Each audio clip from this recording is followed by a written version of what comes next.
Peace, peace. Peace to the family. All right, we're going to open up with libations with Mama Rashida. Give her a big round of applause.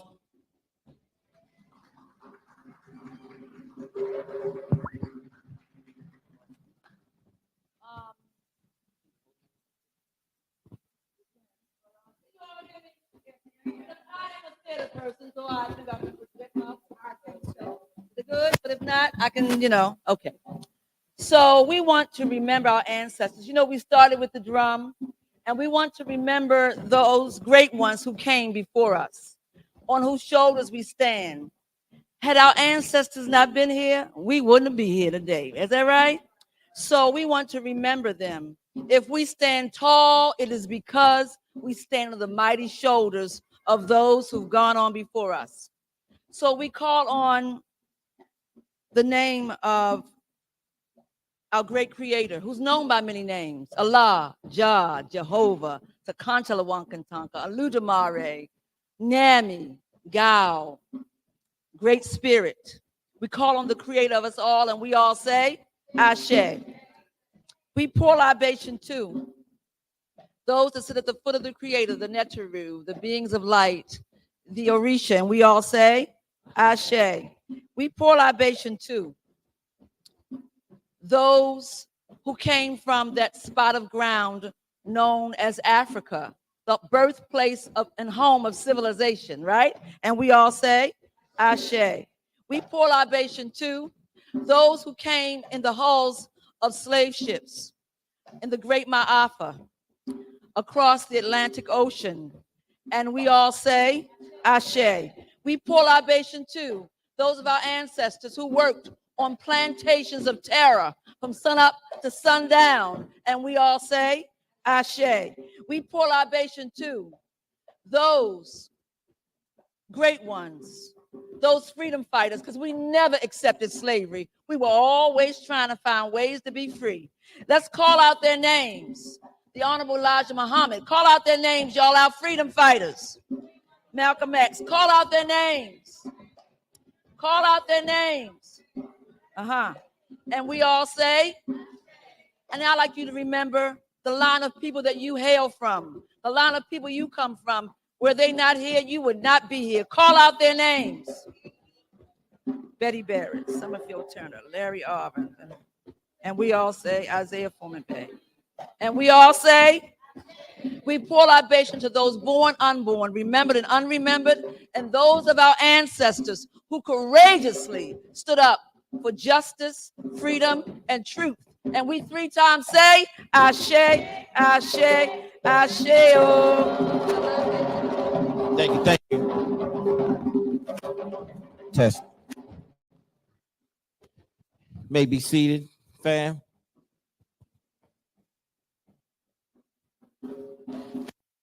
Sorry. If you could, let's think of some static. Is some static in this one? Let me try this one. Testing. Sound all right?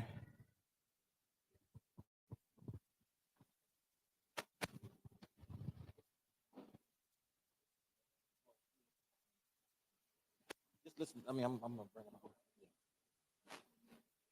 up. If you could stand for the African pledge right quick. I'm sorry, when I had y'all sit back down, I forgot about the African pledge. Put your black fist in the air. Repeat after me. Pledge allegiance to my people, the African race, the original man and woman of the earth, and the founders of civilization.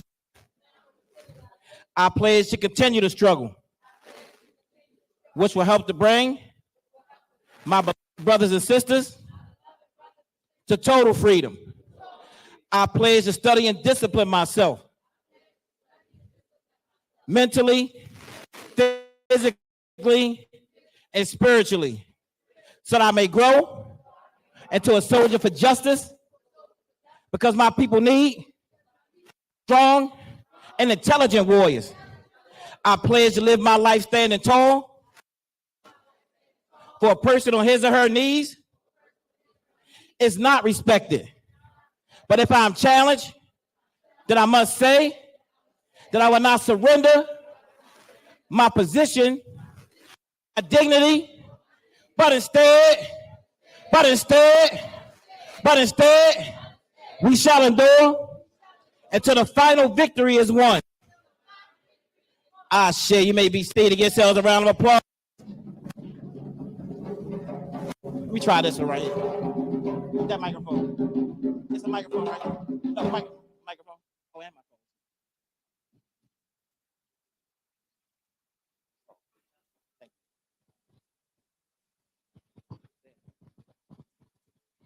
phone. Testing. All right, family. We always like to say, with Soul Violence Nation, Reality Speaks, we say, how the Africans feel, and as loud as you can, you say, the spirit is strong, definitely strong. Can we do that? I don't know. Some people are like, no, not tonight. No. Let's get Brother Nuri up here. How the Africans feel? Oh, no, that was weak. Come on, let's try one more time. How the Africans feel? All right, cool. Thank you. Thank yourselves a round of applause for coming. All right. So just real quick to give a couple of acknowledgments right now. Talking about Black love. And I just wanted to say, give some props out to a couple of my queens that's in the building today. We have with us my sister. I wanted to talk about my sister Patrice. She right there. She put her head down. But give her a big round of applause because she's here representing Mama Mayat. For those that know, Mama Mayat will be at every lecture that we ever had. So this is one of the probably one of the largest elections that we have attempted since Mama Mayat has went to the realm of the ancestors. But my sister makes sure that she's here representing for my mama, Mama Mayat. So she's in the building representing. So we appreciate her. And then I want to say for my queen, Monica. To give Monica a big round of applause. My queen. And we trying, y'all, on that Black love thing. It ain't easy. It ain't easy all the time. We've been doing some different things. We completed a 3-day fast that we just completed yesterday because we're trying to do some pre-commitment and dedication to each other. So give her a big round of applause. Inspired by her. And then I got my queens, Kamaria, Naya. We have little Mecca in the building, and Nia's not in the building. I got 4 daughters, and I finally got a son, little Jabari, who's around here somewhere in the building. And I also, right quick, wanted to give a shout out to Mama Rashida. Mama Rashida, the reason why we're here today. Big round of applause. She worked her butt off to get us here today, and we want to apologize about the air situation. We thought that the air was going to be on. We was told that it was going to be on a few hours before. They did cut it on, but it don't seem like it's on. So we tried to open up the windows. I'm sorry. Look, I've been doing this for 29 years, right? I've had all kinds of lectures. I've had cold lectures. One lecture we called the igloo lecture because it was so cold, people was breathing smoke out their mouth. This one right here, we probably gonna have to call the safari lecture, right? It's a little hot right now, but we thank y'all for coming out. Nevertheless, give yourselves a round of applause. Black love is in the building, so we want to get ready to bring Brother Nuri up. Now, Brother Nuri Muhammad, like I said, I've been doing this for 29 years. We've had everybody from Dr. Wells and to Dr. Ben, to Dr. Khalid Abdul Muhammad, to many of the great soldiers and sisters that we've had. But I've watched this brother for years, and I always said, I got to get this brother here to town. This brother has been hot on the internet. He's been blowing up millions of hits all throughout the internet. And I said, we got to get this brother here to town. I talked to Brother Andrew, and we had to make it happen. So we appreciate this brother, his works that he's been doing throughout the community. So brothers and sisters, without further ado, give it up to our dear brother, Brother Nuri Muhammad. Give him a big round of applause, family.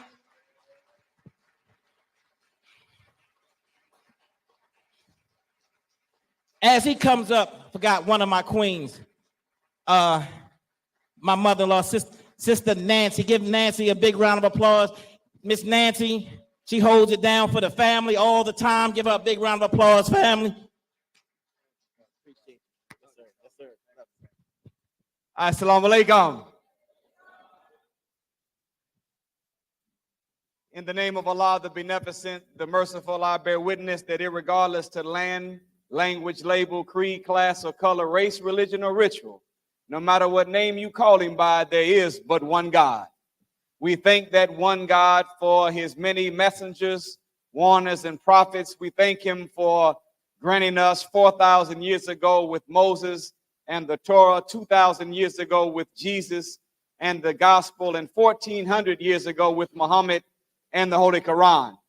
I stand before you today, the beautiful sister and brother soldiers of Baltimore, as the student and servant of the Honorable Minister Louis Farrakhan, and I could never thank Almighty God, Allah, enough for his merciful intervention in our affairs in the form of a well-made man named Master Fard Muhammad.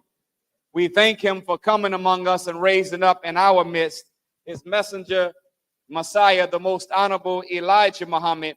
And we thank the two of them today for preparing one in our midst that is, without a shadow of a doubt, a divine leader, teacher, and guide for you and me, a man that we are so happy that God blessed to turn just a few days ago, 91 years of age. The Honorable Minister Louis Farrakhan is in good health and he's in good spirit. To my brother Jabari, thank you, soldier, for being, where's my brother Jabari? Thank you, soldier, for being on the battlefield for 29 and a half years. That's how long John Hawkins was trying to get us into slavery. And it's only fitting that it's just as hot in here as it was when we got on the slave ship back then.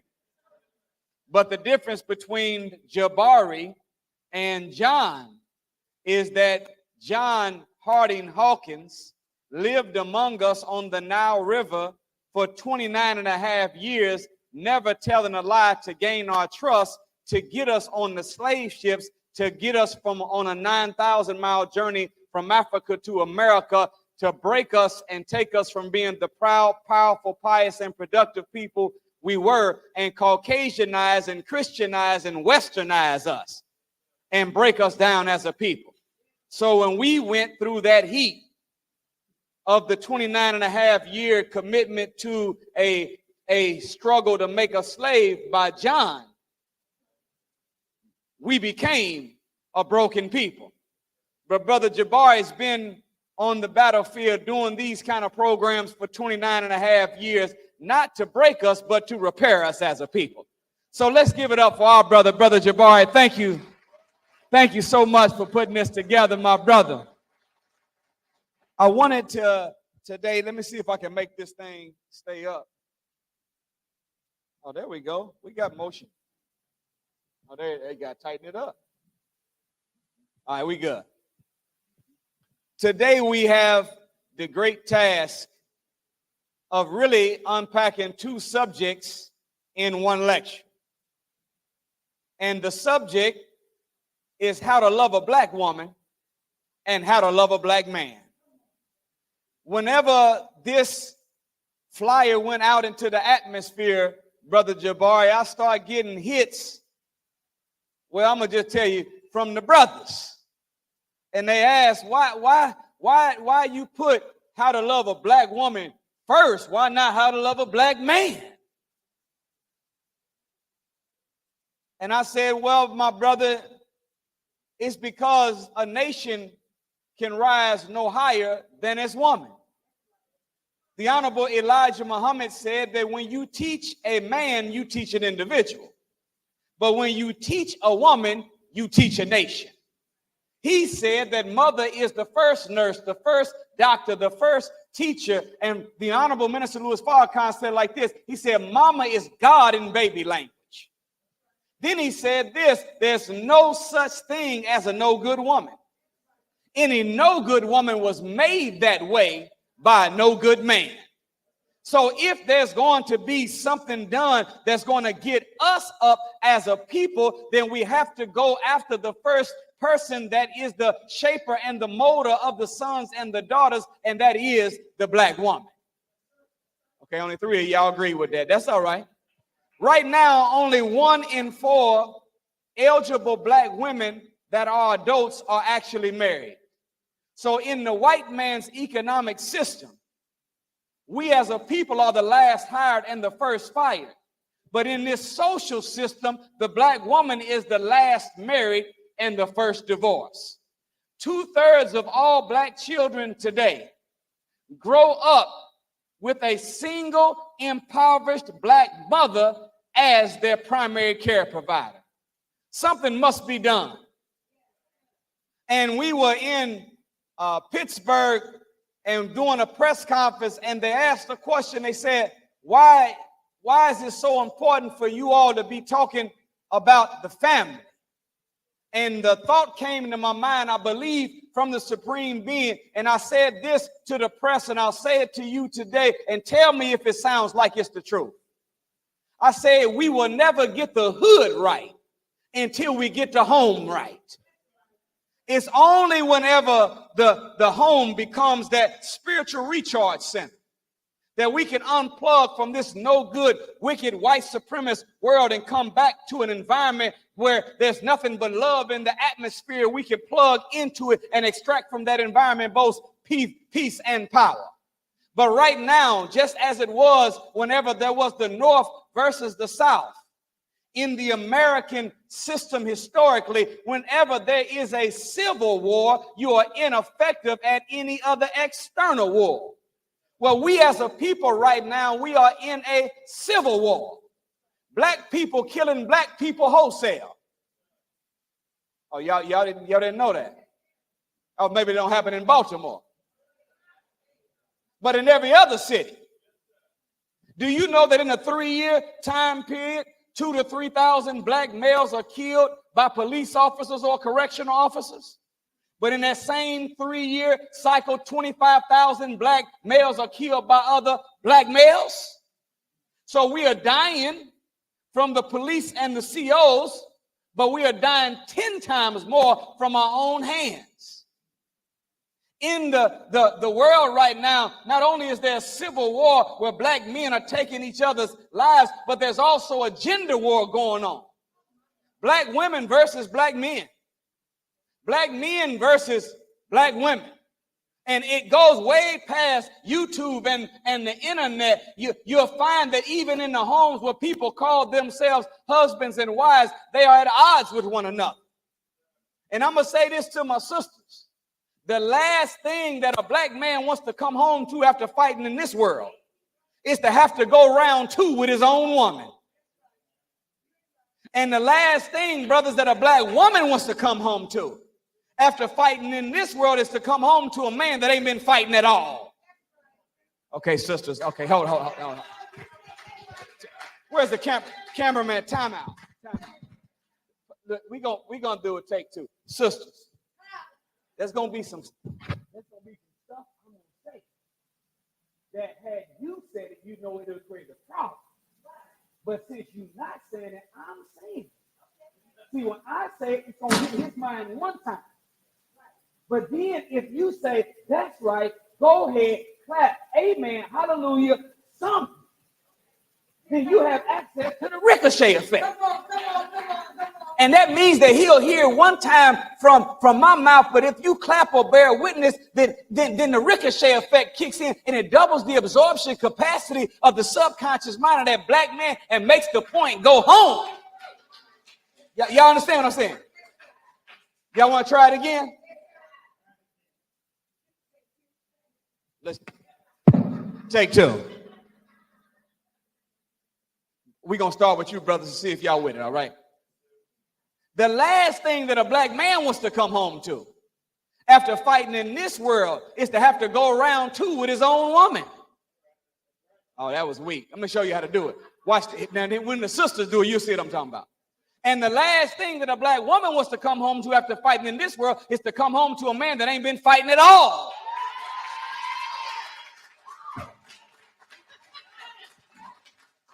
Brothers, how did y'all see me set that thing up? I did a whole tutorial with the sisters. Then I doubled back and gave you a chance to chime in and get your... Never mind. Y'all all right? So, if we are going to be serious about saving black people, we've got to get serious about saving the black family. For where there are no strong marriages, you can't have a strong family.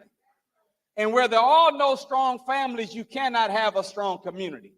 And where there are no strong communities, you cannot have a strong nation. This means that marriage is the cornerstone of all nation building.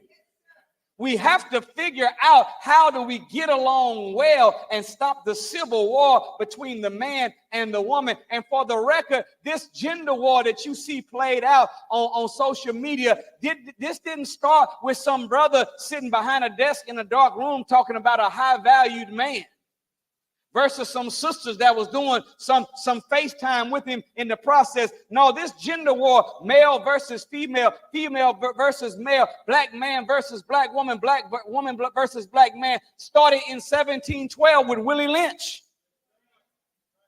He was hired by the American slave masters as a business consultant. You do know that slavery is a business. Y'all didn't know that? I didn't say was a business. I said is a business. See, the goal of anybody that starts a business is that you want to create procedures and bylaws and job descriptions that allow you to have that business moving and making profit without you have to exchange your own sweat equity. The goal of anybody that starts a business is to convert that business into what is called a turnkey operation. Meaning that I don't actually have to be there doing nothing and telling nobody nothing in order for it to stay in motion. Well, whenever the white man started slavery, it was a business. He wanted to create a turnkey operation. Something that would be in effect that would still render the results without there having to be somebody standing there with a whip or a rifle to beat somebody or instruct somebody. He wanted it to be self-refueling, self-perpetuating. So whenever in America in the early 1700s, white people were looking at too many black deaths on the plantation, they noticed that there was a slave master in the West Indies by the name of William Lynch, who had successfully created a system that he had maximum productivity from the slave, minimum rebellion, and a low casualty death ratio. So they hired Willie Lynch to come to America, and they had a convention, and he presented what he called a foolproof plan for the control of the slaves. He said, gentlemen, this plan has worked well for me on my modest plantation in the West Indies. And if you implement it for 1 year in America, the slaves will become self-refueling or self-perpetuating for 300 years, maybe even 1,000. All I've done is I've outlined a number of differences among the slaves, and I make them bigger than what they really are. Y'all didn't hear that. He said, I put the old against the young and the young against the old. I put the one on a small plantation at odds with the one on the big plantation and vice versa. I put the light against the dark and the dark against the light. He said that it would, if you implement it for 1 year, it will be self-refueling, self-perpetuating for 300 years, maybe even 1,000. 1712, 300 years is 2012. You know we was the same in 2012. And here we are in 2024 on another cycle, getting ready to keep the same stuff going. I was out on the block one day, Brother Andrew, soldiering with the brothers. And one of the brothers that was soldiering with me has that beautiful, beautiful black skin that I wish I could get sometime whenever the sun shows up. And it broke my heart.